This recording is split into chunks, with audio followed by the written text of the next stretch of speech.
નિવૃત્ત ડીવાયએસપીની ધરપકડ, એમની દીકરી અને પુત્રને પણ અટકાયતમાં લઈ લેવાયા છે। 5 રાઉન્ડ ફાયરિંગનો આ કેસ, જેમાં પોલીસે આ કાર્યવાહી શરૂ કરી છે। રિવોલ્વરનું લાયસન્સ હવે રદ થાય તેવી પણ પૂરેપૂરી શક્યતાઓ છે। એક જમીનના વિવાદમાં ખુલ્લેઆમ 5 રાઉન્ડ ફાયરિંગ કર્યું હોવાનો આરોપ, જે આરોપસર નિવૃત્ત ડીવાયએસપીને પકડી પડાયા છે। આ સાથે તેમના પુત્ર અને પુત્રની પણ અટકાયત પોલીસે કરી છે। હાલમાં પૂછપરછનો દોર ચાલુ કરાયો છે। સત્ય શું છે તે પૂછપરછ દરમિયાન સામે આવી શકે છે, પરંતુ હાલમાં જે પોલીસ કાર્યવાહી કરી રહી છે તેની વાત કરીએ તો નિવૃત્ત ડીવાયએસપીની હાલમાં ધરપકડ થઈ ચૂકી છે। નહેરુનગર વિસ્તારમાં થયું હતું ફાયરિંગ, 5 રાઉન્ડ ફાયરિંગ ઘટના। ત્યાર પછી પોલીસ ઘટના સ્થળે પહોંચી હતી અને હાલમાં 3 લોકો સામે કાર્યવાહી, નિવૃત્ત ડીવાયએસપીની ધરપકડ અને આ સાથે તેમના દીકરા અને દીકરીની અટકાયત કરવામાં આવી હોવાના સમાચાર છે।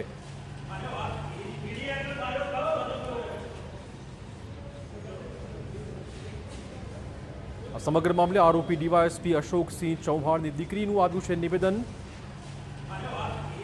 તેનું કહેવું છે કે એક તરફી કાર્યવાહી થઈ રહી છે। નિવૃત્ત ડીવાયએસપીએ પોલીસ ઉપર જ હવે આક્ષેપોનો મારો ચલાવવાનું શરૂ કર્યું છે। પોલીસ ગુંડાઓને મોકલી પ્લોટનો કબજો કરાવી રહી છે, આ પ્રકારનો આરોપ તેમણે મૂક્યો છે। સેટેલાઇટ પોલીસ દ્વારા અમારી ફરિયાદ નોંધવામાં નથી આવી રહી।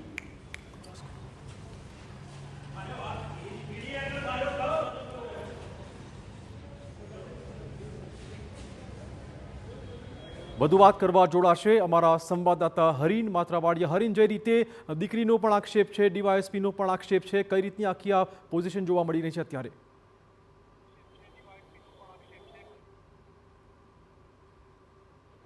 નગર વિસ્તારમાં જે ઝાંસીની રાણી બસ સ્ટેન્ડ આવેલું છે ને તેની સામે જે પ્લોટ હતો કે જ્યાં પાથાણા બજાર ચાલુ કરવાની હતી અને તેને લઈને વિવાદ થયો હતો, ભાડાને લઈને વિવાદ થયો હતો અને જેમનો કબજો હતો જમીન પર નિવૃત્ત ડીવાયએસપી અશોકસિંહ ચૌહાણ, તેના દ્વારા 5 રાઉન્ડ ફાયરિંગ કરવામાં આવ્યું હતું। ફરિયાદના આધારે સેટેલાઇટ પોલીસ દ્વારા તેમની ધરપકડ કરી છે। તેમની પુત્રી અને પુત્રની ધરપકડ કરી છે, જોકે એક સગીર પુત્ર હતો તેમની પણ ધરપકડ છે કરવામાં આવી છે। પરંતુ મહત્વની વાત, આજે નવા નિવેદનો સામે આવ્યા છે કે અશોકસિંહ ચૌહાણ અત્યારે પોલીસ કસ્ટડીમાં છે, પરંતુ મીડિયા છે તેને જોઈને તે પોલીસ કસ્ટડી છોડી અને મીડિયા પાસે આવવા ગયા હતા તેનો વિડીયો છે તે સામે આવ્યો હતો। જો કે પોલીસ તેમને ગુંડા મોકલી અને તેમના પ્લોટ ઉપર કબજો કરવા દેવાની જે નિવેદન છે તે અશોકસિંહ ચૌહાણ અને તેમની પુત્રીએ આપ્યું। તેમની પુત્રીએ જણાવ્યું હતું કે પોલીસે ગઈકાલ રાતથી અમને ગોંધી રાખી છે અને અમને જે છે મીડિયા સમક્ષ નથી આવવા દેતા। હું દ્રશ્યો સેટેલાઇટ પોલીસ સ્ટેશનના બતાવવા માંગીશ કે ઉપરનો જે રૂમ છે ત્યાં તેમના જે તમામ જે નિવૃત્ત ડીવાયએસપી અશોકસિંહ છે, તેમની પુત્રી છે અને અન્ય લોકોને રાખવામાં આવ્યા હતા, ત્યાંથી તેઓ બહાર નીકળી અને મીડિયા સમક્ષ નીચે આવવા જતા હતા। તે સમયનો આ વિડીયો વાયરલ થયો છે। જોકે સેટેલાઇટ પોલીસની કસ્ટડીમાં છે, આમ છતાં પણ પોલીસને ચકમો આપી અને તેઓ છે નીચે આવી રહ્યા હતા। પોલીસની કામગીરી ઉપર પણ અનેક સવાલો ઊભા થઈ રહ્યા છે। મહત્વનું છે કે જે રીતે આ રૂમમાંથી તેઓ બહાર આવ્યા હતા, નીચે જે લોકઅપ રૂમ છે ત્યાં તેમને લઈ જવાના હતા અને તે દરમિયાન મીડિયા અહીં હાજર હતું, ત્યારે મીડિયા સમક્ષ પણ તે અશોકસિંહ ચૌહાણ દ્વારા જણાવવામાં આવ્યું હતું કે ગુંડા પોલીસ છે તે ગુંડાને મોકલી રહી છે અને પ્લોટ ઉપર કબજો છે તે કરાવવા માંગી રહી છે। પોલીસ છે તેમના દ્વારા અશોકસિંહ દ્વારા જે ફરિયાદ નોંધાવી છે તેમને પણ ફરિયાદ નોંધાવી છે, પરંતુ સેટેલાઇટ પોલીસ છે તેમની ફરિયાદ નથી નોંધી રહી। તેમની પુત્રીએ આક્ષેપ કર્યા હતા કે જે આપણે સાંભળી લઈએ એકવાર એમના કયા પ્રકારના આરોપો છે। મારી જમીનમાં ગુંડાઓ ઘૂસી ગયા છે અને પોલીસે સાથે રહીને ઘુસાડ્યા છે, ત્યાં પોલીસ બંદોબસ્ત આપતા નથી।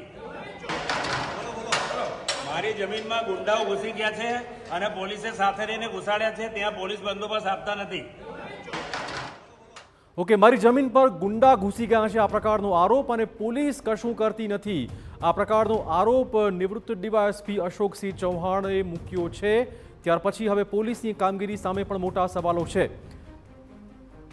ફાયરિંગ કર્યું હતું તેનો પણ વિડીયો સામે આવ્યો હતો અને આજે જ્યારે અશોકસિંહ ઉપર કાયદેસરની ફરિયાદ નોંધાઈ ચૂકી છે, આર્મ્સ એક્ટ અને અન્ય કલમો હેઠળ ફરિયાદ નોંધાઈ ચૂકી છે, તેમની ધરપકડ કરી લેવામાં આવી છે અને ત્યારે satellite police station, satellite police કર્મીઓની હાજરીમાં સમગ્ર આ બનાવ બન્યો છે અને તેમના આક્ષેપો એ જ છે કે પોલીસ તેમની ફરિયાદ નથી નોંધી રહી અને તેમને એક જ રૂમમાં ગોંધી રાખ્યા છે। જી બિલકુલ હરીન, તો ચોક્કસ હવે પોલીસની કામગીરી પણ શંકાના દાયરામાં આવી રહી છે। સમગ્ર મામલે આરોપી ડીવાયએસપી અશોકસિંહ ચૌહાણની દીકરીનું પણ આવ્યું હતું નિવેદન।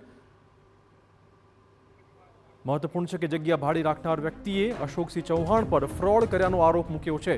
સમગ્ર મામલે પોલીસે એક સગીર અને અશોક સિંહ ચૌહાણ તેમજ તેના પુત્ર અને પુત્રીની પણ ધરપકડ કરી હોવાના સમાચાર છે.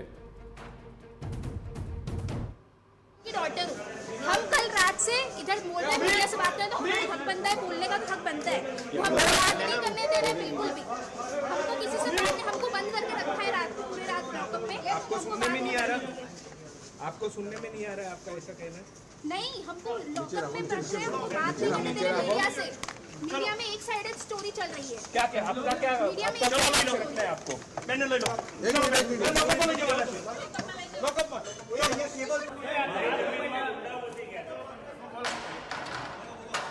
મારી જમીનમાં ગુંડાઓ ઘૂસી ગયા છે અને પોલીસે સાથે રહીને ઘુસાડ્યા છે. ત્યાં પોલીસ બંદોબસ્ત આપતા નથી, લીધે નથી.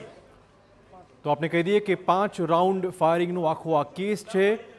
નહેરુનગર વિસ્તારમાં આવેલ એક જમીન વિવાદમાં અશોકસિંહે 5 રાઉન્ડ ફાયરિંગ કર્યું હતું. તે પ્રકારનો આ કેસ જેમાં પોલીસની આ કાર્યવાહી છે. જો કે પોલીસની કાર્યવાહી સામે જ હવે નિવૃત્ત ડીવાયએસપીએ સવાલ પૂછવાનું શરૂ કર્યું છે.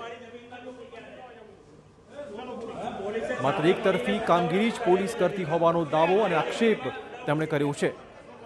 લીધે નથી. હરીન, જે રીતે હવે સામે આક્ષેપો સામે આવે છે, પોલીસની કામગીરી હાલમાં કઈ દિશાની છે અને હવે જે આક્ષેપો પોલીસ સામે લગાવાયા છે તે મુદ્દે કઈ કામગીરી હોઈ શકે છે?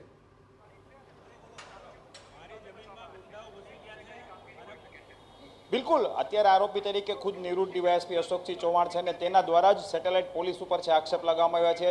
સેટેલાઇટ પોલીસ દ્વારા છે, પોલીસ કર્મીઓ દ્વારા છે, તેમને ગઈકાલ રાતથી એક જ રૂમમાં ગોંધી રાખવામાં આવ્યા હતા. તેમને મીડિયા સમક્ષ પોતાની વાત રજૂ કરવી છે, નિવેદન રજૂ કરવું છે તો કરવા નથી દેવામાં આવી રહ્યું. આ ઉપરાંત જે છે તે કે તેમની ફરિયાદ છે તે નથી નોંધી રહ્યા પોલીસ. એક તરફી ફરિયાદ છે તે ફક્ત નોંધી લીધી છે, પોલીસ બીજી તરફી ફરિયાદ નથી નોંધી રહી તેવું તેમણે મીડિયા સમક્ષ જણાવ્યું હતું. આ ઉપરાંત તેમનો વિડીયો પણ એ સામે આવ્યો છે કે પોલીસ દ્વારા છે ગુંડાઓ મોકલી એના પ્લોટ છે તે ખાલી કરાવી રહ્યા છે. એટલે પોલીસ ઉપર પણ આક્ષેપ કર્યા છે કે જે ગુંડાઓ પોલીસ દ્વારા મોકલવામાં આવ્યા છે અને તે આ પ્લોટ છે તે ખાલી કરાવવા માટે ગુંડાઓ મોકલી રહ્યા છે અને એટલા માટે જ તેમના ઉપર ફરિયાદ થઈ છે. અને સામે પક્ષ ઉપર જ્યારે અશોકસિંહ ફરિયાદ કરવા માંગે છે તો નથી કરી રહ્યા. એટલે કે આ સમગ્ર મામલો છે હવે તેમાં અલગ અલગ વળાંકો આવી રહ્યા છે, અલગ અલગ ટ્વિસ્ટ આવી રહ્યા છે. અશોકસિંહ અને તેમની પુત્રી દ્વારા જે મુજબના આક્ષેપો કરવામાં આવી રહ્યા હતા, અશોકસિંહે પોલીસ કસ્ટડીમાંથી બહાર આવી અને મીડિયા સમક્ષ પણ આવી રહ્યા હતા ત્યારે પણ પોલીસ રોક્યા હતા અને તે વિડીયો પણ જે છે વાયરલ થયો છે, વિડીયો પણ સામે આવ્યો છે. એટલે કે અલગ અલગ વાતો છે. ગઈકાલે તેમણે જ 5 રાઉન્ડ ફાયરિંગ કર્યા હતા અને ત્યારબાદ તેમના ઉપર છે તે ફરિયાદ નોંધાઈ છે. તેમના ઉપર, તેમની પુત્રી ઉપર અને પુત્ર ઉપર કુલ 4 આરોપીઓ છે આ કેસમાં અને ફરિયાદ નોંધાઈ ચૂકી છે. 4ની ધરપકડ થઈ ચૂકી છે. હવે જ્યારે સમગ્ર આ મામલો સામે આવ્યો છે, મીડિયા અહીં આવ્યું હતું ત્યારે ઓફિશિયલી પોલીસ તરફથી પણ એક ઇન્ટરવ્યૂ આપવામાં આવ્યું હતું અને ત્યારબાદ જ્યારે મીડિયા અહીં હતું ત્યારે તેમને પોલીસ કસ્ટડીમાંથી બહાર આવી અને જે છે મીડિયા સમક્ષ પોતાની વાત રજૂ કરવાની હતી. તેમને ઇન્ટ્રોગેશન રૂમમાંથી જે લોકઅપ રૂમ છે ત્યાં લઈ જવામાં આવ્યા હતા. તે દરમિયાન છે તેમણે પોતાની વાત કરી હતી કે પોલીસ છે ગુંડાઓને મોકલી રહી છે, પોલીસ છે તેમને ઇન્ટરવ્યૂ આપવું છે પરંતુ આપવા નથી દેવામાં આવ્યું. તેમની પુત્રીએ જણાવ્યું હતું કે તેમને એક રૂમમાં ગોંધી રાખ્યા છે. એટલે અલગ અલગ આક્ષેપો હવે સેટેલાઇટ પોલીસ ઉપર પણ થઈ રહ્યા છે. જોવાનું એ છે કે ખરેખર તપાસના અંતે શું સામે આવે છે, ખરેખર પ્લોટ છે તેમનો કબજો કઈ રીતનો છે, તેમનો કોર્ટમાં કેસ ચાલી રહ્યો છે તે કઈ પ્રકારનો છે અને સમગ્ર મામલે હવે પોલીસ પણ અલગ અલગ મુદ્દાઓને લઈને તપાસ શરૂ કરી રહી છે. બિલકુલ, ધન્યવાદ હરીન તમામ જાણકારી બદલ. તો ચોક્કસ પોલીસ સામે પણ હવે આક્ષેપોનો મારો ચલાવાયો છે. આ કેસમાં આગળ શું નવા ટ્વિસ્ટ આવે છે તેવું જોવું રહેશે.